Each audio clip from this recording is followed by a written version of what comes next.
महान दानी ऋत्विक ध्वज के जीवन के सामने हमारा जीवन कुछ भी नहीं।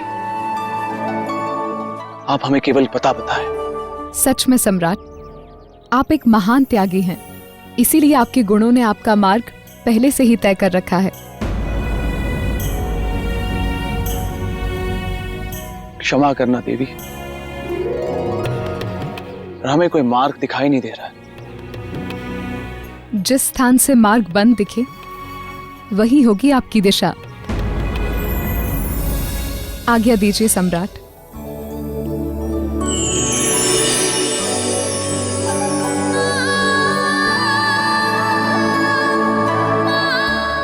वाह वाह वाह वाह वाह वाह वाह वाह, मजा आ गया, आनंद आ गया, मन प्रसन्न हो गया। मतलब जब से समूची सृष्टि का निर्माण हुआ तब से लेकर अब तक मेरे मित्र विक्रमादित्य जैसा राजा कोई दूसरा नहीं हुआ। वाह वाह वाह, धन्य है भारतवर्ष, धन्य है उज्जैनी नगरी और धन्य हूँ मैं जिसे विक्रमादित्य जैसा मित्र मिला। क्या कहते हैं राजा भोज? सच कहा आपने बेटा। सम्राट विक्रमादित्य जैसा राजा ना कभी था और ना होगा। देवी, अगर आप अनुमति दे दें तो मैं राजन से कुछ शब्द कहना चाहता हूँ। हाँ, इसके बाद मैं एकदम चुप रहूंगा, कुछ नहीं कहूंगा, चुपचाप बैठूंगा, लेकिन अनुमति दे दीजिए। ठीक है बेताल, कहिए। हाँ तो राजन, मैं ये कहना चाहता था, इस सृष्टि में दो तरह के पुरुष होते हैं राजन। एक होते हैं ज्ञानी पुरुष और दूसरे होते हैं अज्ञानी पुरुष। ज्ञानी पुरुष वे होते हैं जो सब कुछ जानकर भी अनजान नहीं बनते, और अज्ञानी पुरुष वे होते हैं जो सब कुछ जानकर भी अनजान बने रहते हैं, जैसे आप।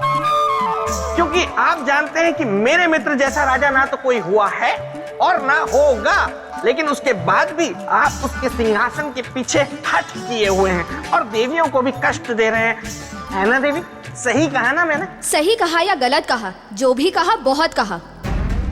अब मैं कहूंगी और आप सिर्फ सुनेंगे।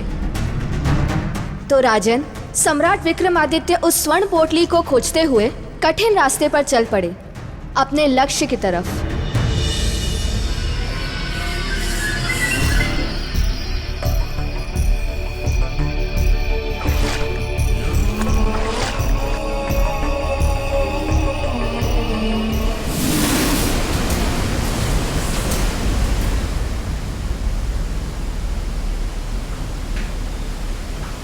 कहाँ जाए हम? जिस स्थान से मार्ग बंद दिखे वही होगी आपकी दिशा।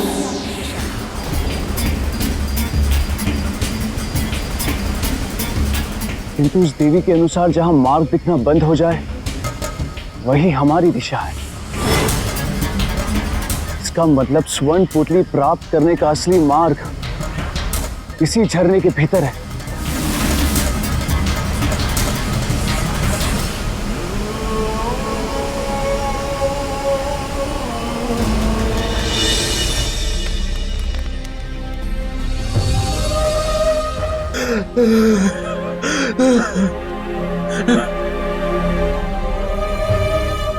इसका जीवन समाप्त होने में केवल कुछ ही पल शेष हैं। नहीं बचा पाएंगे सम्राट विक्रमादित्य इसका जीवन। आपने सही कहा, अब तो स्वर्ण पोटली लाना असंभव है। उधर आकाश में सूर्य की आखिरी किरण डूबेगी तो इधर इसके जीवन की आखिरी किरण अस्त होगी।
और इस प्रकार सम्राट विक्रमादित्य स्वर्ण पोटली पाने में असफल रहे।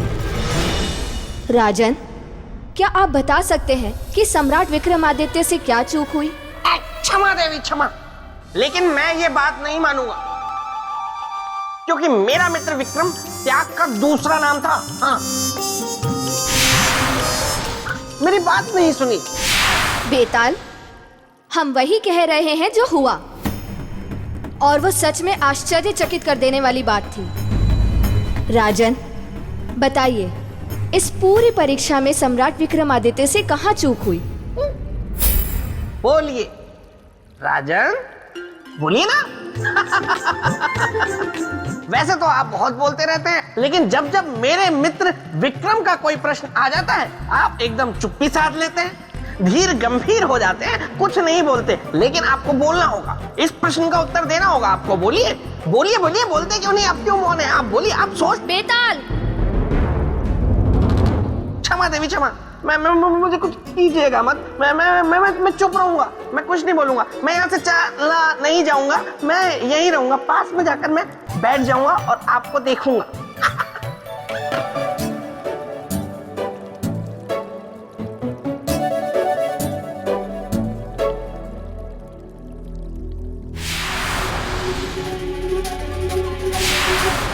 जवाब दीजिए राजन।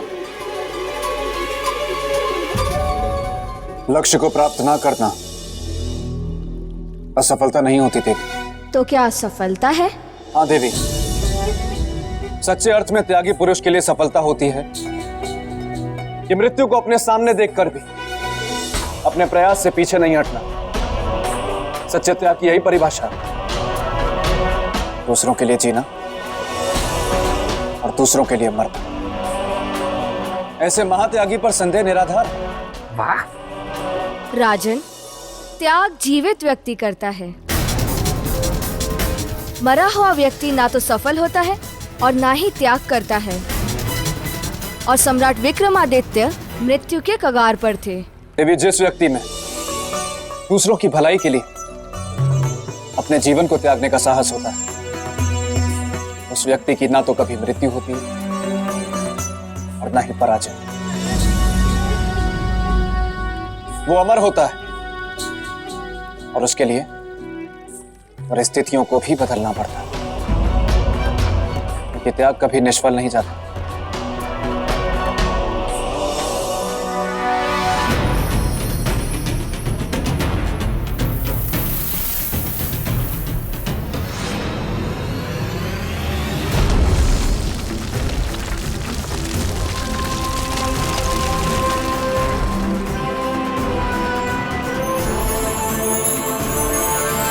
अब हमारा संकल्प पूरा हुआ। पहुंच गए स्वर्ण पोटली के पास। अब हमारे मित्र को बचा लेंगे हम।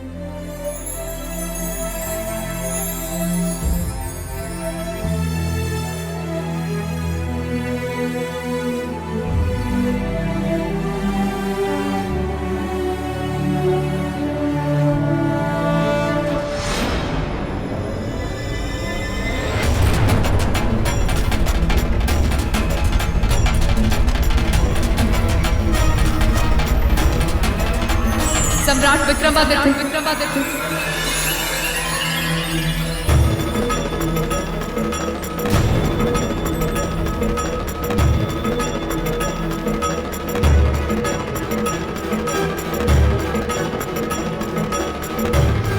देवी, आप? हाँ, मैं यक्षलोक की राजकुमारी यक्षिनी हूं। सम्राट, इस पोटली को वापस रख दीजिए, क्योंकि ये स्वर्ण पोटली इस स्वर्ण लोक का आधार है, और आधार के हटने का अर्थ है स्वर्ण लोक का अंत।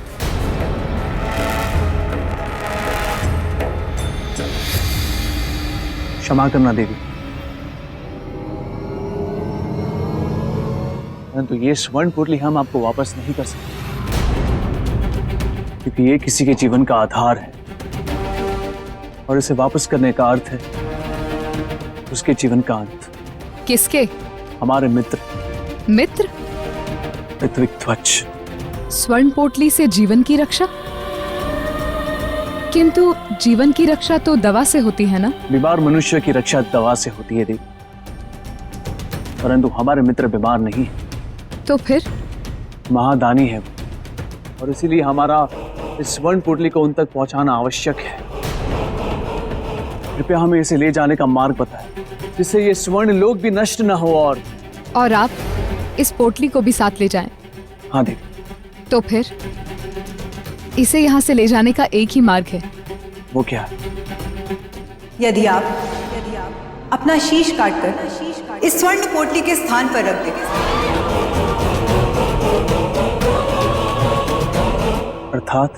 अर्थात जिस प्रकार शरीर के लिए शीश महत्वपूर्ण होता है, उसी प्रकार इस स्वर्ण लोक के लिए यह स्वर्ण पोटली महत्वपूर्ण। यदि आप ऐसा कर पाएं तो स्वर्ण पोटली आप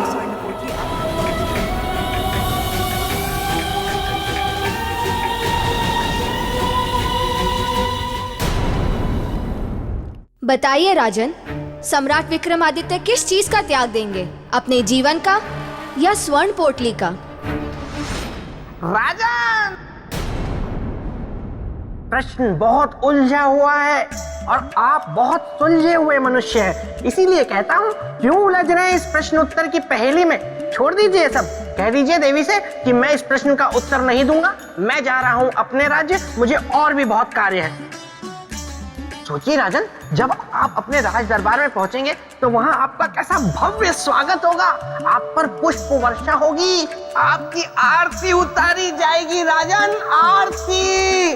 और फिर विरह गीत भी गाए जाएंगे, मंगल गीत गाए जाएंगे। राजा भोज पधारो राजा भोज, अखियां तरस गई दर्शन को। राजा भोज पधारो राजा भोज, अखियां तरस गई दर्शन को। क्षमा देवी क्षमा, मैं भावनाओं में बह गया, इसलिए ये कह गया। बेताल, अब अगर आप चाहते हैं कि आपकी आवाज हमेशा के लिए कौवे जैसी ना रहे, तो आप एकदम शांत रहेंगे। जी देवी। तो राजन बताइए, सम्राट विक्रमादित्य किसका त्याग देंगे? जीवन का या स्वर्ण पोटली का? निश्चित रूप से उन्होंने अपना जीवन त्यागा हो। इतने विश्वास से आप कैसे कह सकते हैं कि उन्होंने अपना जीवन ही त्यागा होगा? आपकी इस बात का आधार क्या है? निस्वार्थ त्याग, किसी और के जीवन को बचाने की उनकी इच्छा, धर्म और वचन को निभाने का संकल्प, और ये केवल वही कर सकता है जो जानता हो कि अमरता और मोक्ष केवल सच्चे त्याग से ही प्राप्त होता है। ठीक है देवी, हम स्वर्ण लोक की सुरक्षा के लिए और अपने मित्र ऋत्विक ध्वज के जीवन को बचाने के लिए अपने प्राणों का त्याग करने के लिए तैयार हैं।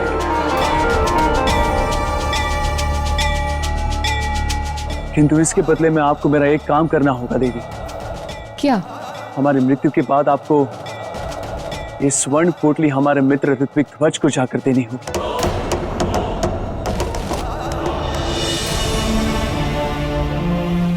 अवश्य।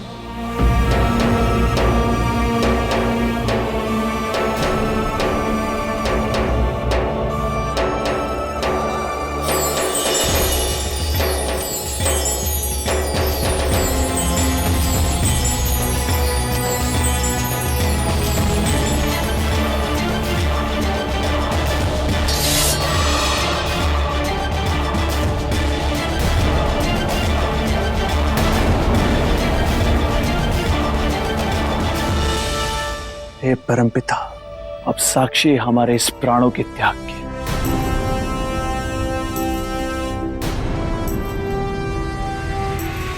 ठहरिए राजन, ठहरिए राजन। मैं तो आपकी परीक्षा ले रही थी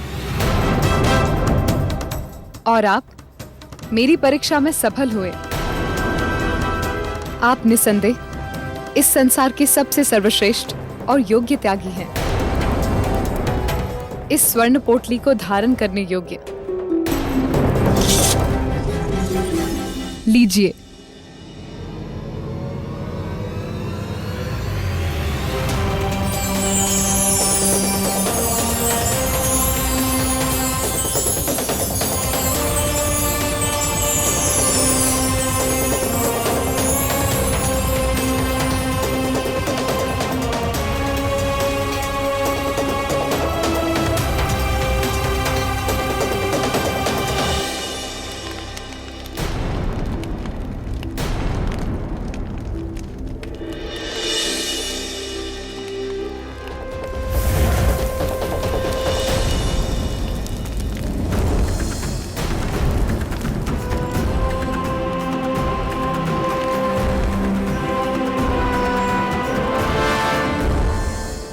आंखें खोलो मित्र।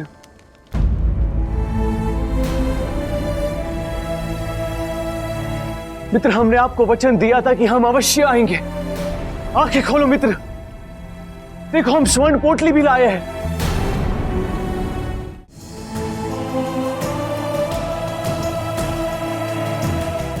देखिए मित्र, उठिए, आंखें खोलिए मित्र।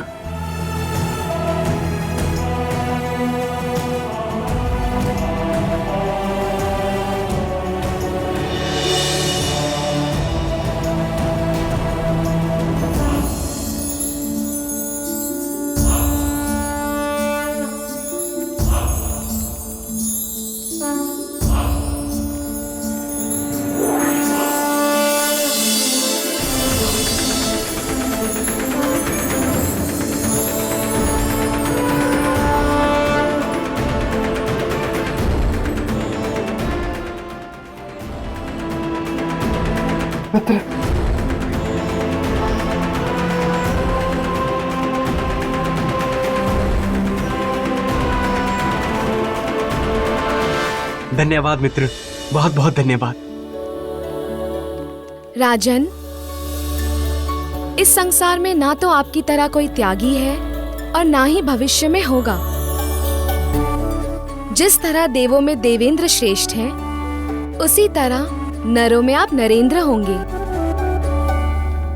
अर्थात मनुष्य में इंद्र।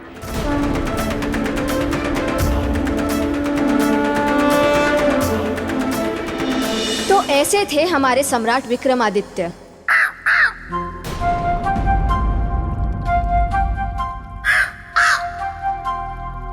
देवी, यदि आप उचित समझें तो बेताल को अपनी आवाज वापस कर दें। ये सही कह रहे हैं।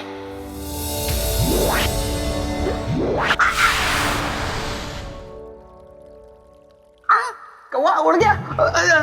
धन्यवाद देवी, धन्यवाद धन्यवाद धन्यवाद देवी। हाँ तो राजन, आपने सुना मेरे मित्र की महानता को, उनके त्याग को। ऐसे थे मेरे मित्र, उनके बारे में बहुत कुछ बातें।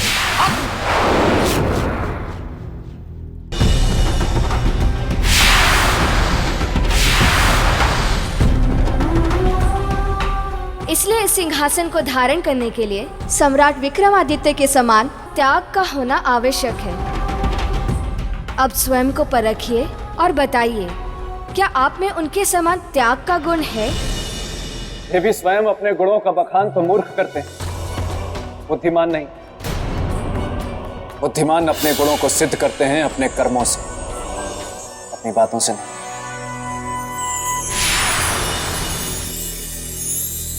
राजा भोज, कोशिश चाहे कितनी भी बार कर लो, बातें चाहे कितनी भी बड़ी बड़ी कर लो, लेकिन मेरे रहते मेरे मित्र के सिंहासन पे तो नहीं बैठ पाओगे।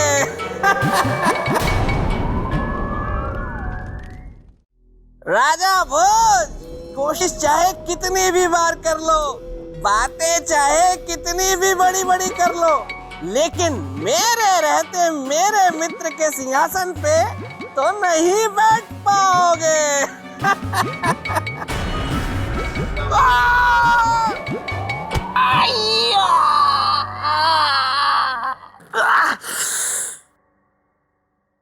अच्छा हुआ किसी ने देखा नहीं।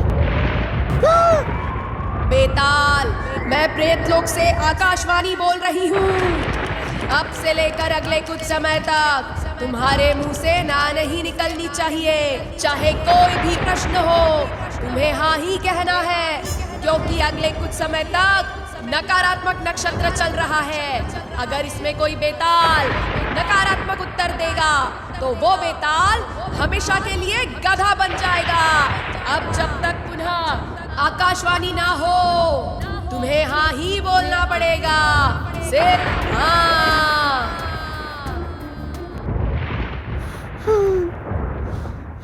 क्या हुआ?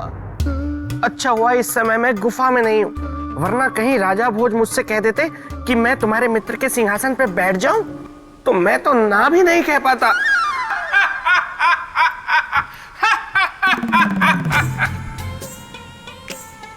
विवाह कुंडल तुम? हाँ, मैं विवाह कुंडल प्रेत लोक में बनाता हूँ जोड़े, कुछ ज्यादा कुछ थोड़े।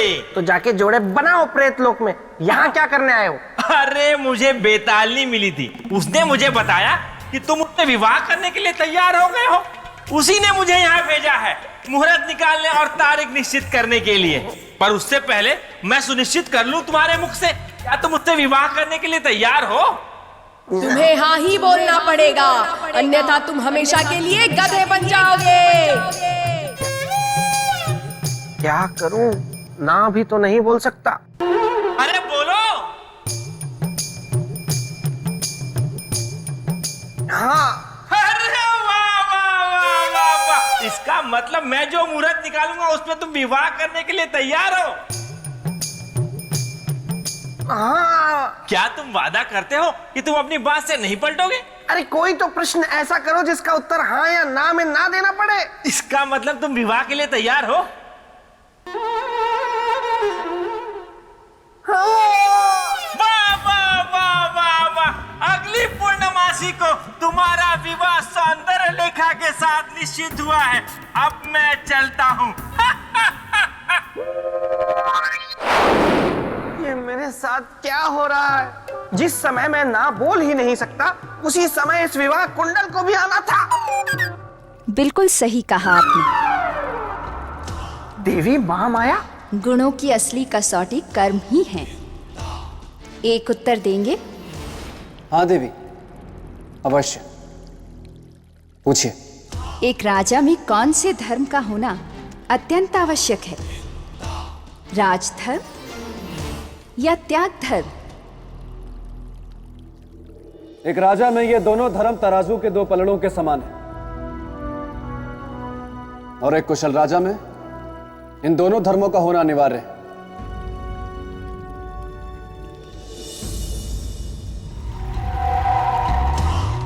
किंतु आपकी दृष्टि में इन दोनों में बड़ा कौन है? त्याग धर्म या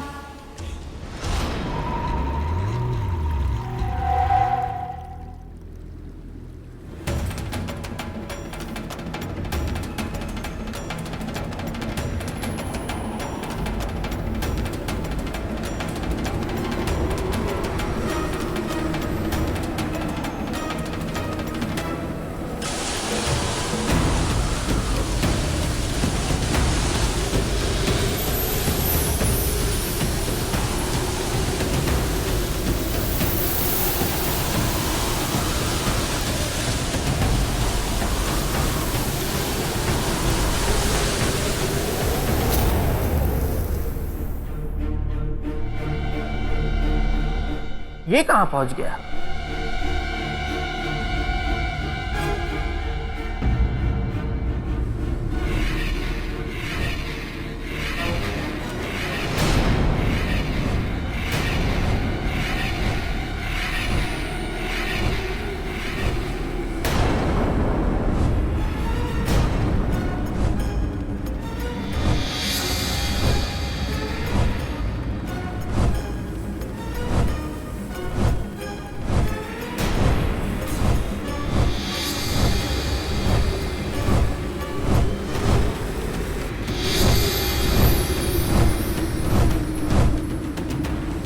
ये पक्षी राजा भोज को कहां ले जा रहे हैं? इसे इनसे चाहिए क्या?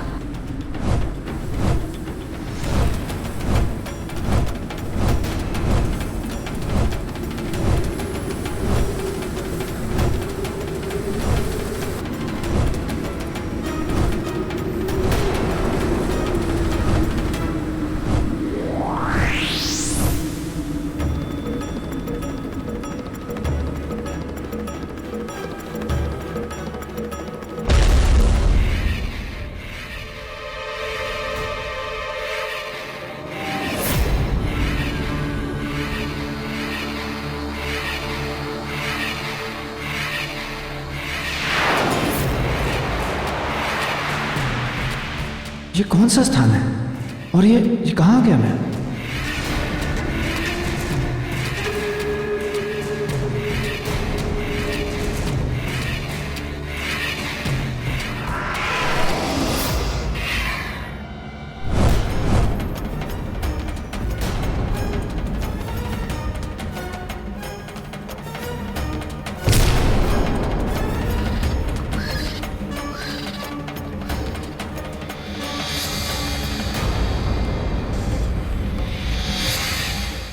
कौन हो तुम और मुझे यहां क्यों लाए हो? मैं इन पक्षियों का राजा हूं, पक्षीराज।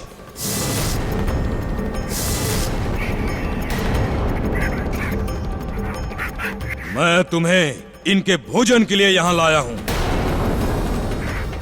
तुम्हें इनका आहार बनना होगा। कैसे बनोगे ये तुम बताओ, अपने प्राण को त्याग कर या हमारे बल प्रयोग से मरकर? पक्षीराज, ना तो बल प्रयोग करने वाला बलशाली होता है, ना मजबूरी में त्याग करने वाला त्याग। दोनों ही परिस्थितियों में हम में से कोई भी महान नहीं होगा। तुम्हारे कहने का तात्पर्य क्या है? कहने का तात्पर्य यह कि जो बलवान होता है वो सामने वाले को बराबरी का मौका देता है, और जो त्यागी होता है वो स्वेच्छा से त्याग करता है। स्पष्ट बोलो।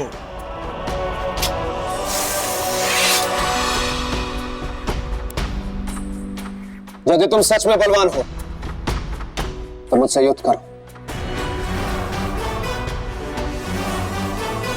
अगर तुम जीते तो मैं तुम्हारी प्रजा का आहार बनूंगा, और यदि मैं जीता तो तुम मुझे वहीं छोड़कर आओगे जहां से मुझे लाए। मुझे तुम्हारी चुनौती स्वीकार है।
भोज, वाह!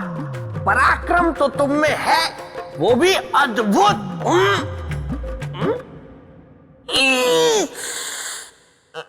तो इसमें क्या है? हा? मेरा मित्र विक्रम था ना, वो तो इससे कई गुना ज्यादा पराक्रमी था।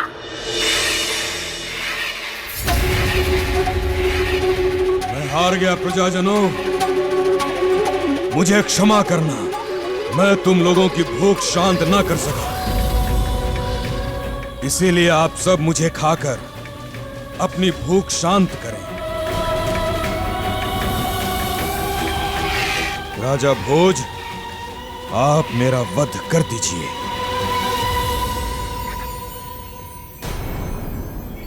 नहीं पक्षीराज, आप ऐसा नहीं करेंगे। आप एक राजा हैं, और राजा का कर्तव्य होता है प्रजा का पालन करना। किंतु मैं अपनी प्रजा के पालन में असफल हो गया। मैं अपनी प्रजा को आहार नहीं दे सका, इसीलिए अब केवल यही एक मार्ग है। नहीं, मैं अभी हूं, और मेरे होते हुए आपकी प्रजा भूखी नहीं मरेगी।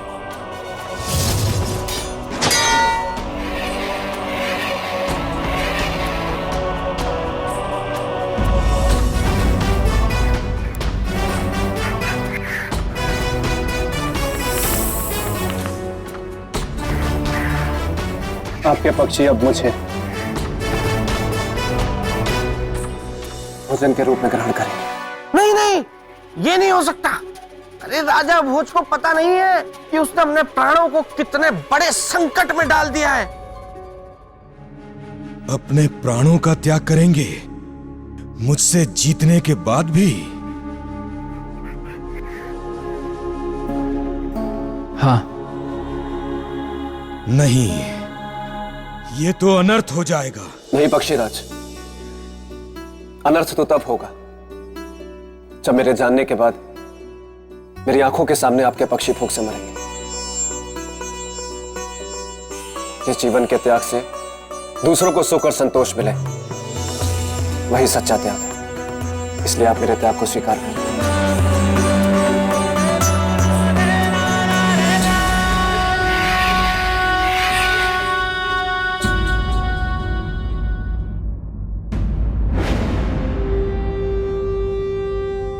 आइए पक्षियों, मुझे अपना आहार बनाकर अपनी भूख शांत करिए।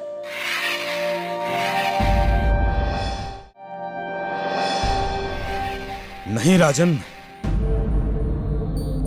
आप विजेता हैं और हम नियम के अनुसार आपके इस त्याग को स्वीकार नहीं कर सकते।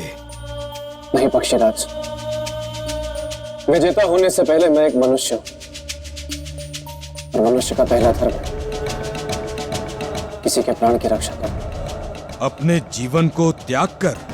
यदि एक जीवन को त्याग कर तो एक जीवन का भला हो, तो उस जीवन को त्याग देना चाहिए पक्षीराज। आइए पक्षियों, अब और विलंब ना करें, मुझे अपना आहार बनाएं।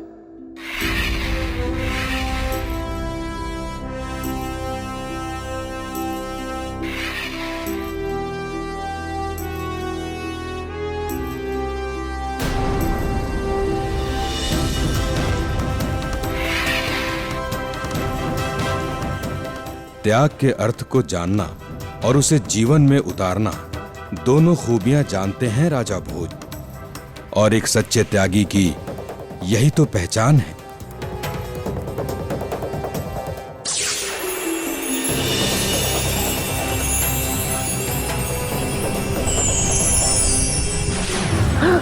राजा भोज गायब हो गए, त्याग की कसौटी में मैदान मार गए। अब ये कहीं इस गुण का प्रमाण भी दे ना दे और सिंहासन की अगली सीढ़ी ना चढ़ जाए।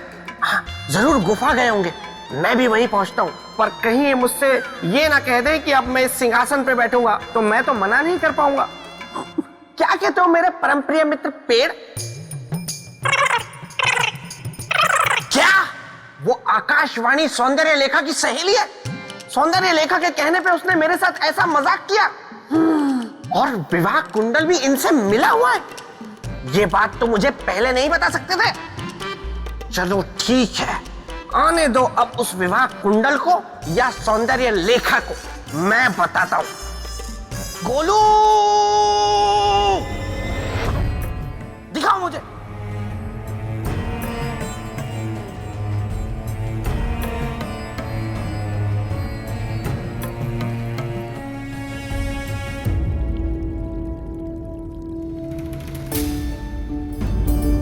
देवी आप ये?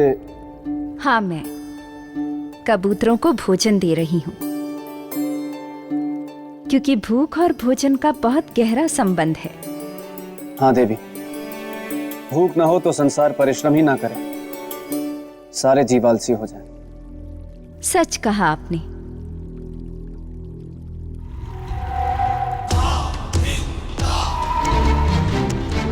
अच्छा, मैंने आपसे एक प्रश्न पूछा था। क्या?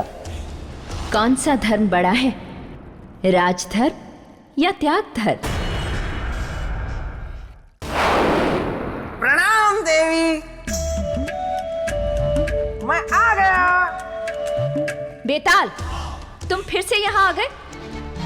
व्यवधान डालने में तुम्हें आनंद आता है क्या? नहीं नहीं नहीं नहीं, नहीं। वो तो देवी, जब भी मैं आपको देखता हूँ ना, तो मेरे मन में आपसे मिलने की अभिलाषा उछल पड़ती है, तो मैं यहाँ कूद जाता हूँ। मैं कोई राजा भोज से मिलने थोड़े ही आता हूँ। वैसे भी जिसका मित्र विक्रम हो, वो राजा भोज से मिलने क्यों आएगा? वैसे राजन, देवी ने आपसे जो प्रश्न पूछा है ना, उसका उत्तर बहुत कठिन है ना देवी? बेताल, प्रश्न मैंने पूछा है, उत्तर सरल है या कठिन उसकी चिंता तुम्हें करने की कोई आवश्यकता नहीं। नहीं, लेकिन देवी मैं तो ये बेताल,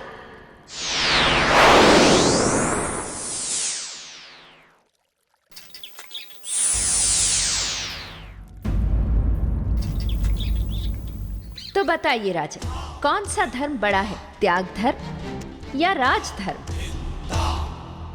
देवी, त्याग धर्म बड़ा है। किंतु एक राजा के लिए तो राज धर्म बड़ा होना चाहिए। बिना त्याग धर्म का पालन किए कोई भी व्यक्ति किसी भी धर्म के साथ न्याय नहीं कर सकता, फिर चाहे वो राजा ही क्यों ना हो। तेरी ऐसा क्यों? अरे मुझे सामान्य कर दीजिए, मैं उत्तर देता हूँ। क्योंकि त्याग धर्म ही व्यक्ति के मन से अपने पराये का भेद मिटाता है, सबको समान दृष्टि से देखने की शक्ति देता है। बिना त्याग धर्म का पालन किए राज धर्म का पालन नहीं हो सकता। देव, अरे मुझे क्यों त्याग रहे हैं, मुझे ठीक कर दो। इसीलिए त्याग धर्म बड़ा है। बिल्कुल सही कहा आपने राजन। देवी, मैं आपसे एक प्रश्न पूछना चाहता। पूछिए। पक्षीराज ने जो मेरे साथ किया उसका रहस्य क्या था? उन्होंने ऐसा किया क्यों? ताकि आप सिंहासन को प्राप्त करने की एक और सीढ़ी चढ़ सकें। हाँ, जिसका डर था वही हुआ। ये तो सिंहासन की एक और सीढ़ी चढ़ने की तैयारी में है और मैं यहाँ चूहा बना हुआ हूँ। ये मुंह में खुजली क्यों हो रही है? अपने त्याग धर्म के गुण के आधार पर आपने सिंहासन के और निकट जाने की क्षमता सिद्ध कर दी है। अब आप आगे जा सकते हैं।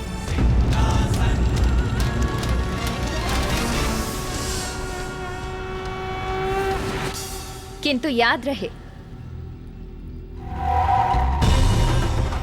आगे भी आपको इन्हीं गुणों और योग्यताओं को बनाए रखना होगा। आपकी इस बात को सदा ध्यान में रखूंगा देवी।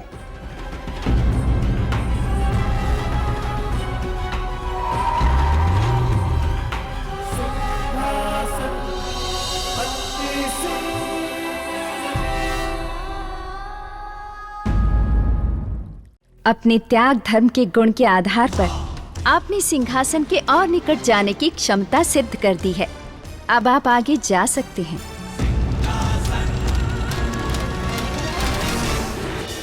किंतु याद रहे, आगे भी आपको इन्हीं गुणों और योग्यताओं को बनाए रखना होगा। आपकी इस बात को सदा ध्यान में रखूंगा देवी।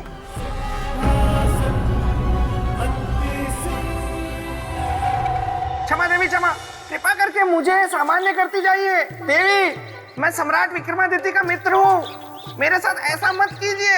ये चूहा बन के कब तक रहूंगा?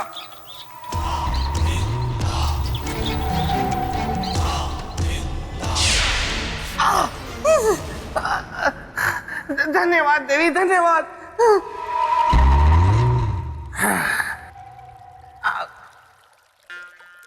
राजन, आप फिर से भ्रमजाल में फंसे। मैं अब भी आपको कह रहा हूं कि अपने मन में उठ रहे इस झूठे स्वप्न को भूल जाइए, क्योंकि आप कभी सम्राट विक्रमादित्य के सिंहासन तक नहीं पहुंच सकते। अरे देखिए, शुरू में परीक्षाएं सरल होती हैं, कोई बालक भी उत्तीर्ण कर सकता है, लेकिन जैसे जैसे आप सिंहासन के निकट पहुंचते जाएंगे, परीक्षाएं और कठिन होती जाएंगी, और जटिल होती जाएंगी, फिर आप उनका हल नहीं निकाल सकते। इसलिए अभी भी कहता हूँ राजन, मेरे साथ वापस निकल चलिए। आइए, चलिए चलिए। राजन, राजन, राजन,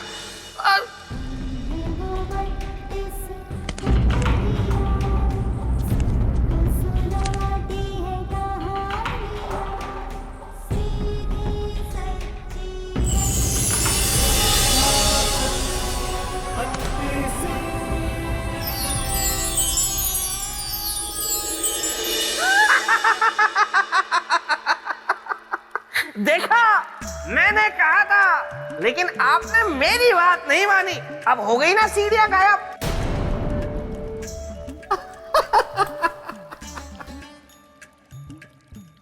बेताल, मैं जानता हूं ये एक साधारण सिंहासन नहीं है।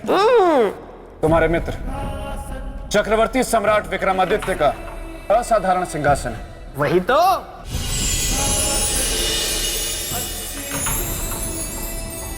मेरा नाम है चंद्रकला और मैं इस सिंहासन में न्याय की प्रतीक हूं। राजा भोज, आपका उद्देश्य मैं जानती हूं कि आप यहां क्यों आए हैं, किंतु आप अपने उद्देश्य में सफल नहीं हो पाएंगे। बिल्कुल सही कहा देवी आपने। यही बात तो कब से मैं इन्हें समझाने का प्रयत्न कर रहा हूँ। मैं बेताल आपको प्रणाम करता हूँ देवी। हम आपको जानते हैं बेताल, लेकिन आप यहाँ क्यों आए हैं? जहाँ मेरे मित्र की चर्चा वहाँ मैं। लेकिन आप बिल्कुल चिंता ना करें देवी, मैं एकदम शांत रहूंगा, कुछ नहीं बोलूंगा, क्योंकि जो मैं कहना चाहता हूँ वो आप स्वयं कह रही हैं। मैं यही हूँ। राजन, आप इस सिंहासन बत्तीसी को कभी प्राप्त नहीं कर सकते। परंतु क्यों देवी? मैं सिंहासन बत्तीसी को अपनी प्रजा के हित के लिए प्राप्त करना चाहता हूं। आप मुझे अवसर दें, मैं किसी भी चुनौती के लिए तैयार हूं। चुनौती नहीं है, एक कसौटी है जिस पर आपको खरा उतरना होगा। मैं तैयार हूं देवी। तो सबसे पहले आपको चक्रवर्ती सम्राट विक्रमादित्य के न्याय के विषय में जानना होगा। अवश्य जानना चाहूंगा। तो सुनिए, चक्रवर्ती सम्राट विक्रमादित्य इस संपूर्ण धरती पर एक अकेले न्यायप्रिय राजा थे। उनके समान इस धरती पर और कोई दूसरा न्यायप्रिय राजा नहीं था। एक समय की बात है जब चक्रवर्ती सम्राट विक्रमादित्य के दरबार में आधी रात को एक महिला न्याय मांगने आई। हमारे साथ अन्याय हुआ है महाराज, न्याय कीजिए, न्याय कीजिए महाराज, न्याय कीजिए, न्याय कीजिए।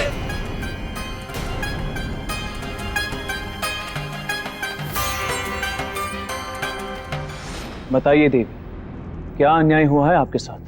सम्राट, मेरे पति की हत्या की गई है।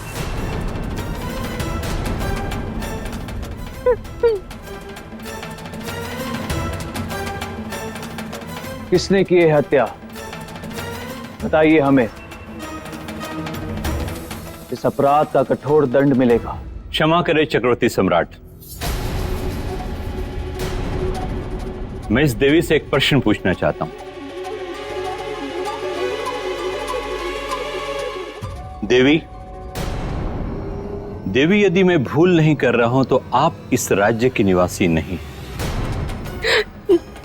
जी हाँ, आपने बिल्कुल सही पहचाना। मैं इस राज्य की नहीं हूँ, पड़ोसी राज्य में रहने वाली हूँ। पड़ोसी राज्य की?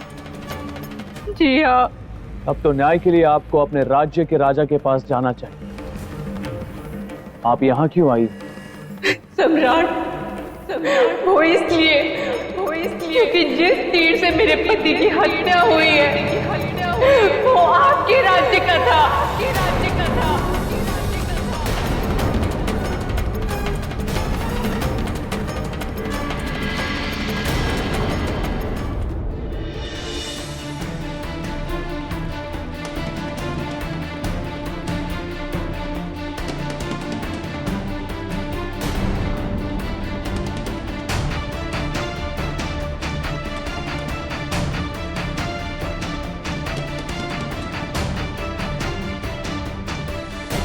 हमारे राज्य का तीर? जी।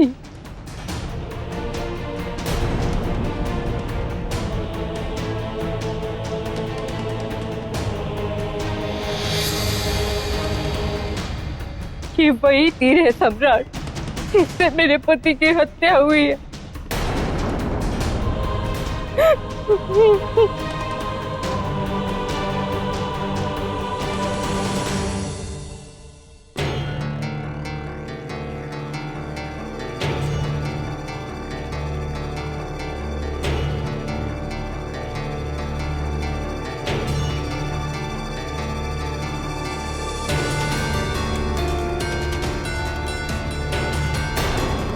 वास्तव में राजकीय तीर है। इसे रखने का अधिकार केवल उच्च अधिकारी एवं मंत्रीगण को है। इसने किया होगा इस तीर का प्रयोग।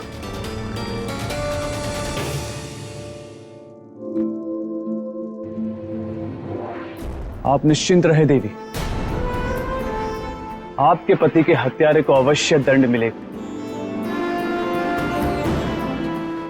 न्याय के मंदिर से आप खाली आंचल नहीं जाएंगी।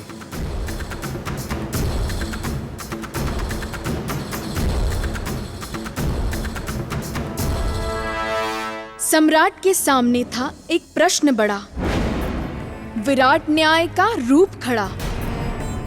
क्या हत्या थी केवल एक राजकीय समस्या? किसने चलाया होगा तीर जो बन गई एक अनबुझी पहेली, उस औरत की पीर?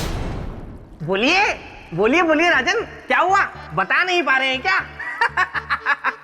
देखिए, न्याय की परीक्षा के पहले ही प्रश्न में आप असफल होते दिख रहे हैं, और आने वाले प्रश्न इस प्रश्न पत्र के बहुत ही खतरनाक और जटिल है ना देवी?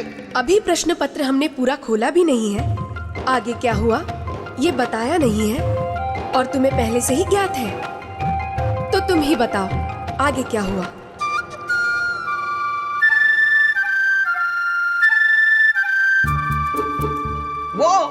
वो देवी, मैं तो केवल अनुमान लगा रहा था कि जब पहला ही प्रश्न इतना सर घुमा देने वाला है तो आगे आने वाले और प्रश्न कितने जटिल होंगे। तो मैं राजा भोज को सलाह दे रहा था, क्योंकि मैं इनका शुभ चिंतक हूं ना। आप बोलिए, मैं जाता हूं। तो बताइए राजन, ऐसी स्थिति में जब हत्या की शक की सुई चक्रवर्ती सम्राट विक्रमादित्य के किसी अत्यंत निकट व्यक्ति पर घूम रही हो, तो क्या सम्राट ने निष्पक्ष न्याय किया होगा? सम्राट ने निष्पक्ष न्याय किया होगा? बिल्कुल किया होगा देवी, क्योंकि जब एक राजा अपने न्याय के सिंहासन पर बैठता है तब वो राजधर्म से बंधा हुआ केवल एक सम्राट होता है, जिसकी दृष्टि में सभी समान होते। यदि कोई सामने होता है तो वो होता है न्याय, वो अपराधी और उसके दंड का विधान। वाह वाह वाह वाह वाह राजा भोज, वाह वाह वाह राजा भोज, वाह वाह से भी बढ़कर वाह वाह वाह वाह वाह वाह वाह वाह। बेताल, क्षमा देवी, क्षमा।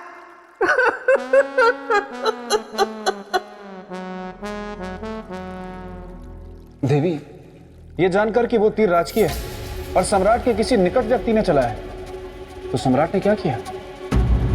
राजन, सम्राट विक्रमादित्य ने अपने मंत्रियों की एक सभा बुलाई। तो आप सबका कहना है कि आप में से ये तीर किसी का भी नहीं है? नहीं सम्राट। ठीक, फिर सत्य का पता वो लुहार ही बताएगा जिसने ये तीर बनाया है। परंतु याद रहे, सत्य सामने आ जाने के बाद दंड दुगना और कठोर होगा। एक हत्या के अपराध का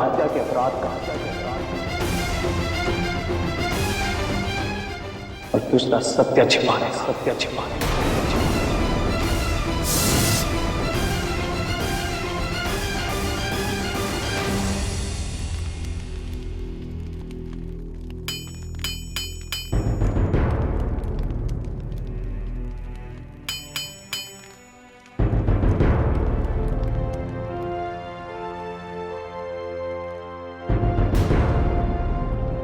सम्राट की जय हो। सम्राट, आप यहाँ कारखाने में मुझे आदेश करके बुलवा लिया होता, आपने क्यों कष्ट किया? नीति कहती है कि प्यासे को ही कुएं के पास जाना चाहिए, सो हम आ गए। क्षमा कीजिएगा महाराज, मैं कुछ समझा नहीं। आप सब समझ जाएंगे।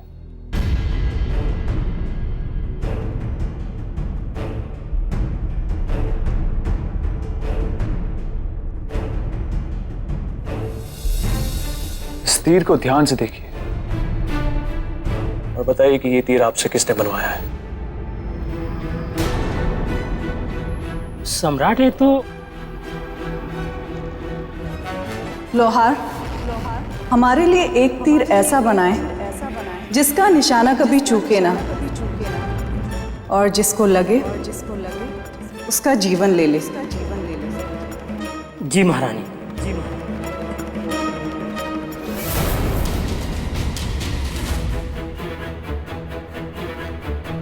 मैं आपसे कुछ पूछा?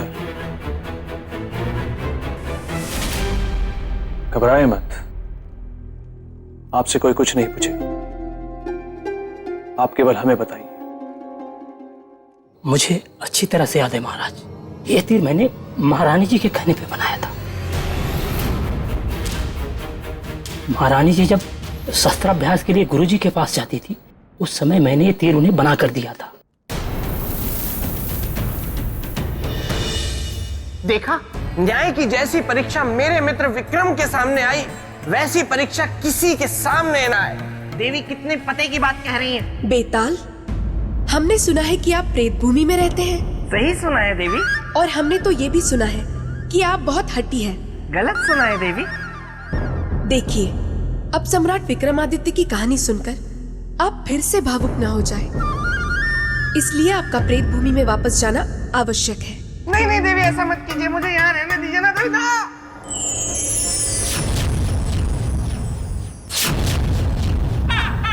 विवाह कुंडल? लगता है परीक्षा मेरे ही सामने आने वाली है।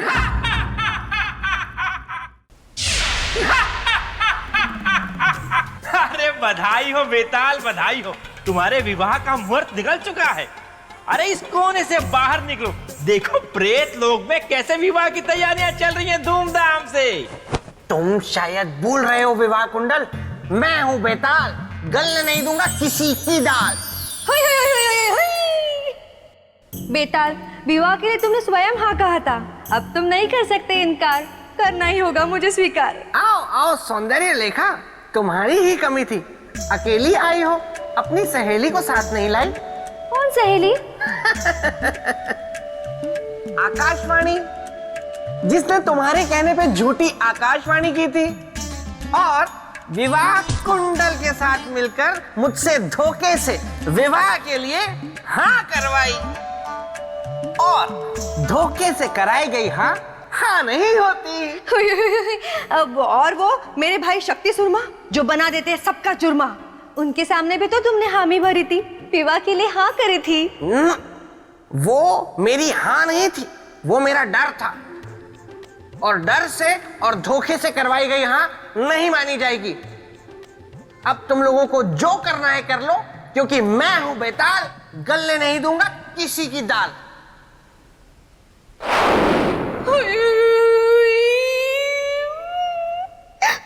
चिंता मत करो बेताली, मेरा नाम भी विवाह कुंडल है। मेरे दिमाग में एक युक्ति है, कान यहाँ लाओ।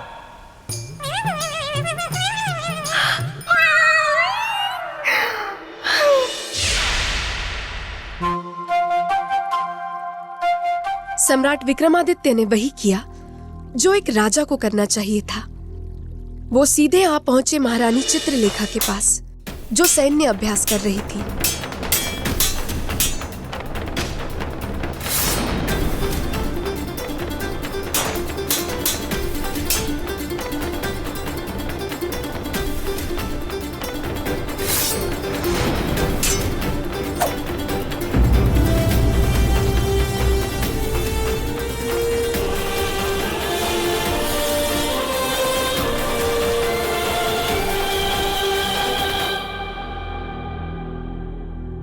पुत्री, तलवार विद्या के साथ ही आज तुमने शस्त्र अभ्यास की सारी परीक्षा पूर्ण कर ली। अब केवल एक और परीक्षा बाकी है, इसमें तुम्हें उत्तीर्ण होना है। कौन सी परीक्षा गुरुदेव? धनुष विद्या की। अभी उसमें तुम्हारा लक्ष्य अचूक नहीं हुआ है, उसका निरंतर अभ्यास तुम्हारे लिए आवश्यक है।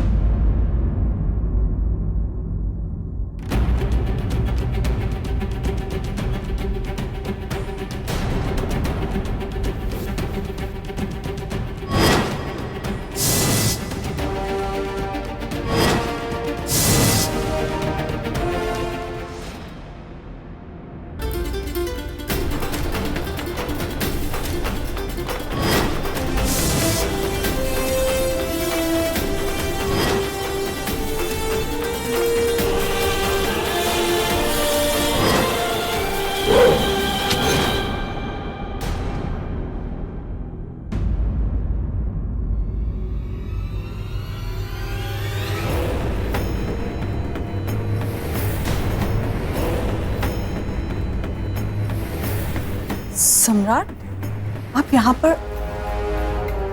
आने का कोई विशेष कारण? अत्यंत विशेष।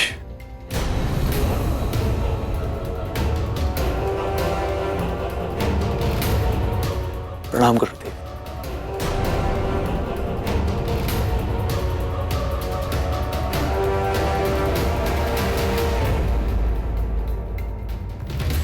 क्या सम्राट?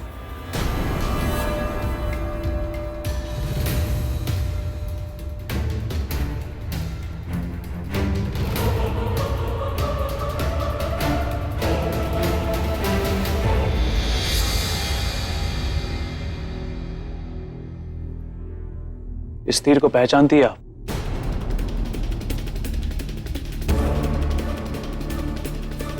हाँ हाँ, अच्छी तरह। ये तो हमारा ही तीर है। अभी 2 दिन पहले ही जब हम तीर अभ्यास के लिए शिकार पर गए थे तो ये तीर हमने एक जंगली पशु पर चलाया। पर आश्चर्य की बात ये है कि शिकार के बाद ना तो हमें कोई जंगली पशु मिला और ना ही हमारा तीर। पर 2 दिन बाद आपको ये तीर कहां से मिला? महारानी चित्रलेखा, जब तक निशाना अचूक ना हो तब तक ऐसे जहरीले तीर का उपयोग नहीं करना चाहिए। क्यों? ऐसा क्या हुआ तीर चलाने पर?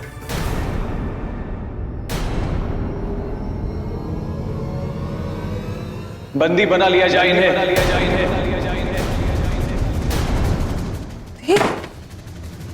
किंतु हमारा अपराध क्या है?